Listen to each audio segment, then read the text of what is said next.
চাঞ্চল্যকর মোর দিতিপ্রিয়া আর জিতুর সম্পর্ক ঘিরে তৃতীয় পক্ষের ইন্ধন। চিরদিনই তুমি যে আমার ধারাবাহিকের সেটে তখন যেন অশান্তির ঝড়। বাইরে থেকে সব স্বাভাবিক, কিন্তু ভিতরে চলছিল টানাটানি।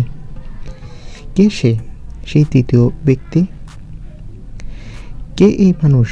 অভিনেতা না টিমের কেউ, নাকি বাইরের কেউ? কেউ জানে না নাম, কিন্তু সবাই জানে এই মানুষটাই বারবার ভুল বোঝাবুঝির জন্ম দিয়েছে, কথা ঘুরিয়েছে, সন্দেহ তৈরি করেছে, দূরত্ব বাড়িয়েছে।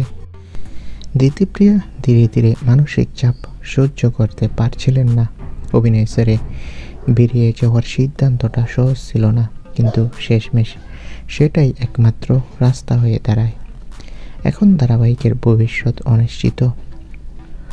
আর এক কোণে প্রশ্ন, এই পরিকল্পনা কি কারো সাজানো ছিল? হ্যাঁ, কোনো একজন ব্যক্তি নাকি তার স্বার্থের জন্যই এরকমটা করেছে।